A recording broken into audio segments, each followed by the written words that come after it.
माँ दुर्गा की दूसरी शक्ति है ब्रह्मचारिणी ने की थी एक कठिन तपस्या। जानते हैं क्या है वो तपस्या? माँ दुर्गा की नव शक्ति का दूसरा रूप ब्रह्मचारिणी का कहा गया है। यहाँ ब्रह्मा का अर्थ तपस्या से है। माँ दुर्गा का यह स्वरूप भक्तों और सिद्धों को अनंत फल देने वाला है। उनकी उपासना से तप, त्याग, वैराग्य, सदाचार और संयम की वृद्धि होती है। ब्रह्मचारिणी का अर्थ तप की चारिणी यानी तप का आचरण करने वाली। देवी का यह रूप पूर्ण ज्योतिर्मय है, अत्यंत भव्य है। इस देवी के दाएं हाथ के जप की माला है और बाएं हाथ में कमंडल है। जानते हैं इनकी कथा? नमस्कार, मेरा नाम सिया सोनी है। मैं आपको 9 दिन की 9 कथा सुनाने वाली हूँ। आपको मेरी वीडियो अच्छी लगे तो मेरे चैनल को लाइक करें, सब्सक्राइब करें और शेयर करें, और कमेंट में ज़रूर लिखें कि आपको मेरी ये कथा कैसे लगी। पूर्व जन्म में इस देवी ने हिमालय के घर में पुत्री रूप में जन्म लिया था और नारद जी के उपदेश से भगवान शंकर को पति रूप में प्राप्त करने के लिए घोर तपस्या की थी। इस कठिन तपस्या के कारण उन्हें तपश्चरणी अर्थात ब्रह्मचारिणी का नाम से अभिहित किया गया है।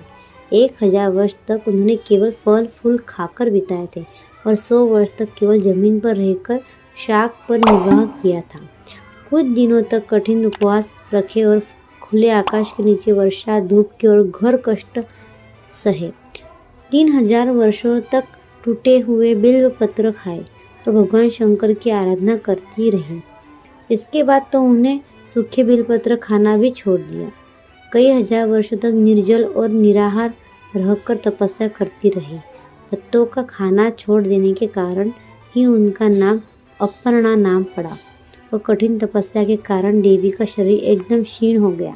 देवता, ऋषि, सिद्धगण, मुनि सभी ब्रह्मचारिणी की तपस्या को अभूतपूर्व गुण पुण्य कृत्य बताया, सराहना की और कहा कि हे देवी, आज तक किसी ने इस तरह की कठोर तपस्या नहीं की है। यदि तुम्ही से ये संभव हुआ है, तुम्हारी मनोकामना परिपूर्ण होगी। भगवान चंद्रमौली शिवजी तुम्हें पति रूप में प्राप्त होंगे। अब तपस्या छोड़कर घर लौट जाओ, जल्दी तुम्हारे पिता तुम्हें बुलाने आ रहे हैं। ब्रह्मचारिणी देवी की कृपा से सर्व सिद्धि प्राप्त होती है। दुर्गा पूजा के दूसरे दिन देवी की इस स्वरूप की उपासना की जाती है।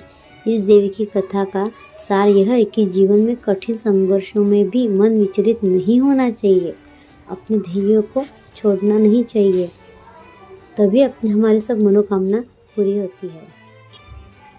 धन्यवाद।